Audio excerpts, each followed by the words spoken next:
मैं झूठा वादा करने वाला नरेंद्र मोदी नहीं, राहुल गांधी हूं। समर्थन जनसभा में जमकर बरसे कांग्रेस नेता राहुल गांधी। बोले, भारत देश को लूट रहे 3 जेब कतरे, मोदी, अडानी और शाह। कांग्रेस सरकार बनने पर सबसे पहले होगी जाति जनगणना। कांग्रेस के राष्ट्रीय नेता राहुल गांधी ने मनिया में किया सभा को संबोधित। मैं झूठा वादा करने वाला नरेंद्र मोदी नहीं हूं। हम जो करते हैं वो जनता के लिए करते हैं और मोदी जो करते हैं वह सिर्फ 2-3 पूंजीपतियों के लिए करते हैं। आज देश को मोदी टीम के 90 लोग चला रहे हैं। वे जो निर्णय करते हैं वही होता है।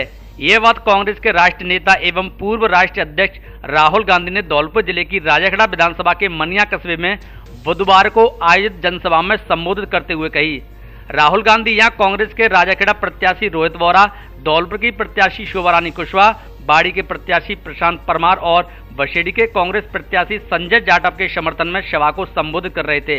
राहुल गांधी ने कहा कि भारत देश सोने की चिड़िया कहलाता है, लेकिन देश का धन कुछ चुनिंदा लोगों के हाथों में ही जा रहा है। उन्होंने कहा कि देश को 3 जेब कतरे मोदी, अडानी और शाह लूट रहे हैं। अगर देश को उनके चंगुल से छुड़ाना है तो सभी को अपनी शक्ति पहचाननी होगी और कांग्रेस को लाना होगा।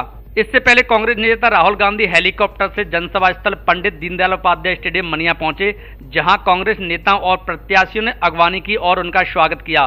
कांग्रेस नेता राहुल गांधी समय 1 बजे जनसभा स्थल पर पहुंचे और 40 मिनट के अपने भाषण में मोदी सरकार पर जमकर बरसे। इस दौरान मंच पर चारों विधानसभाओं के प्रत्याशी रोहित वोरा राजाखेड़ा, शोभा रानी कुशवाहा धौलपुर, प्रशांत परमार बाड़ी और संजय जाटव बसेड़ी सहित राष्ट्रीय प्रवक्ता मोहन प्रकाश शर्मा, स्टार प्रचारक साधना भारती, बाड़ी के पूर्व विधायक जगदीश सिंह चीकू, एआईसीसी सदस्य रामनाथ सिकरवार, दुर्गा दत्त शास्त्री, जिलाध्यक्ष साकेत बिहारी शर्मा, वीरेंद्र यादव आदि उपस्थित रहे। इसी दौरान मंच पर लाखन सिंह खिड़ौरा सहित अन्य को राहुल गांधी ने कांग्रेस का पटका पहनाया। जीतने पर सबसे पहला कदम जाति जनगणना। जनसभा को संबोधित करते हुए राहुल गांधी ने कहा कि राजस्थान में यदि कांग्रेस की सरकार बनती है तो सबसे पहला कदम जाति जनगणना का रहेगा। यही नहीं, केंद्र सरकार यदि कांग्रेस की आती है तो पूरे देश में जाति जनगणना कराई जाएगी। उन्होंने युवाओं से कहा है कि वे अपनी शक्ति को पहचानें और पढ़ लिखकर देश विकास में अपना योगदान दें। उन्होंने प्रधानमंत्री नरेंद्र मोदी को लेकर कहा कि मोदी कहते हैं कि मैं ओबीसी वर्ग का हूं, लेकिन उनसे सवाल करने पर यह तक नहीं बता पाए कि हिंदुस्तान में पिछड़े वर्ग की कितनी आबादी है। इसी सवाल को लेकर मैंने पार्लियामेंट में जाति जनगणना की मांग रखी तो मोदी के भाषण बदल गए। उधर अडानी पर भी बार बार कटाक्ष किया। कौन है भारत माता पर बोले राहुल गांधी। भारत माता पर बोलते हुए राहुल गांधी ने कहा कि उनके कहने का कोई मतलब नहीं समझ पाया, जबकि उन्होंने भारत माता का मतलब देश के युवाओं, महिलाओं, संस्कारों, वीर सपूतों आदि को बताया। इसी दौरान उन्होंने मीडिया पर भी कटाक्ष करते हुए कहा कि मीडिया हमारे लिए काम नहीं करती। देश में किसी पीड़ित पर अगर जुल्म होता है या किसी का घर टूटता है तो मीडिया उसको नहीं दिखाती, बल्कि मोदी, अडानी और शाह के फोटो दिखाती है।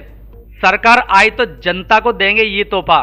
कांग्रेस नेता राहुल गांधी ने जनसभा को संबोधित करते हुए कहा कि यदि हमारी सरकार आती है तो जहां अब फ्री इलाज के लिए 25 लाख रुपए दिए जा रहे हैं, चुनाव के बाद 50 लाख रुपए कर दिए जाएंगे। वहीं आज गैस सिलेंडर लोगों को 1200 रुपए में मिल रहा है, चुनाव के बाद सभी वर्ग के लिए मात्र 500 रुपए में मिलेगा। यही नहीं, हर घर की एक महिला को सालाना उसके खाते में 10,000 रुपए डाले जाएंगे। इसके साथ ही कांग्रेस के घोषणा पत्र में और भी बहुत कुछ है, लेकिन हम चुनाव जीते तो सब कुछ मिलेगा। केंद्र सरकार की विभिन्न योजनाओं ने लोगों को कर रखा है गुमराह।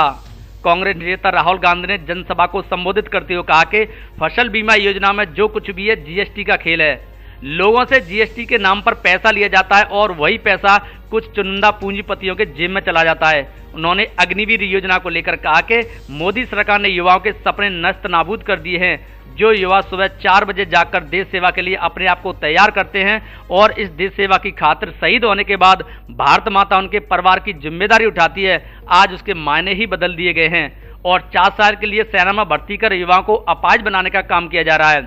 अपने अंतिम भाषण में राहुल गांधी ने कहा कि धौलपुर जिले की चारों विधानसभा के जो प्रत्याशी हैं उन्हें जिताने में अपना योगदान दें, जिससे कांग्रेस की सरकार आए और एक नया विकास लिख सकें। इससे पहले कांग्रेस के अन्य पदाधिकारियों और नेताओं ने भी जनसभा को संबोधित किया।